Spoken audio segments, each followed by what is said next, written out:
So my name is Kevin Bachus. I'm the Senior Vice President for Game Strategy and Entertainment for Dave & Buster's. We're here today in our brand new store in Cary, North Carolina, and I couldn't be more excited. When it comes to your background, talk a little about how you got involved in video game development. Sure. Well, you know, like a lot of people my age, all I've ever really known is video game production. I was fortunate enough to get a degree in filmmaking from the University of Southern California, but I had a lot of friends who were making video games, and they encouraged me to jump in as well. I was able to get a really great, solid background in game production, and then got a call to go work at Microsoft, where I spent 4 interesting and exciting years, including a couple of years where we launched the original Xbox. How are you using what you learned from launching Xbox and applying it to Dave & Buster's today?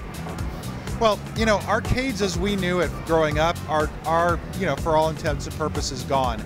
But they've been replaced by something I think even more exciting, something that allows you to continue the gaming experience out of your home with other people. You know, everybody has mobile games and everybody has a device in their pocket that allows them to play really exciting things, but these facilities, places like Dave & Buster's, really allow you to come out with friends and have a whole night dedicated to gaming, to, you know, drinking, to eating, to having a really fun time, all centered around the games experience.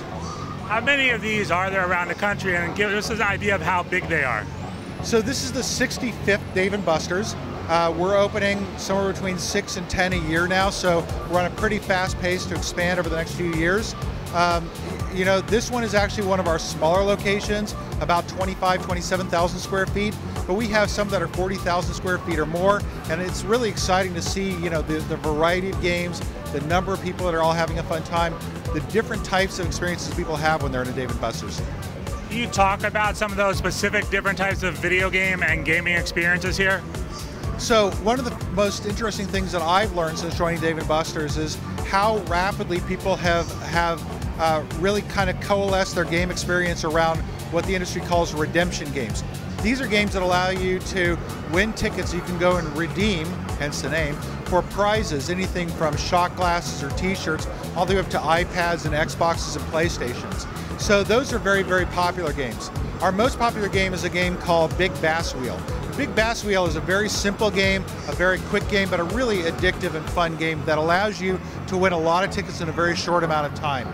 That's a classic kind of a redemption game. You have other games that are really built around ball drops or precise timing, being able to, you know, stop an arrow on a precise kind of point and win games. Think of your sort of classic carnival games, but updated to the 21st century. We also have what, you know, I would kind of consider your classic video games, racing games, shooters, you know, different games that allow you to go and compete with friends and, you know, kind of see how you stack up with a very, very compelling kind of modern, big screen, you know, all the bells and whistles, state-of-the-art graphic experience. You also have Tabletop. Talk about how Tabletop has taken over with touchscreen. So, you know, one of the most interesting developments in the last couple of years is the transition of mobile games to the arcade space in a way that really takes advantage of everything that arcades have to offer. Very, very large screen, touch interfaces, the ability to win tickets you can redeem for prizes. We've seen Cut the Rope, we've seen Temple Run, we've seen Fruit Ninja, and, you know, I think the list is just getting started. So it's one of the interesting transitions to see how those kinds of games have made the leap in a very seamless way.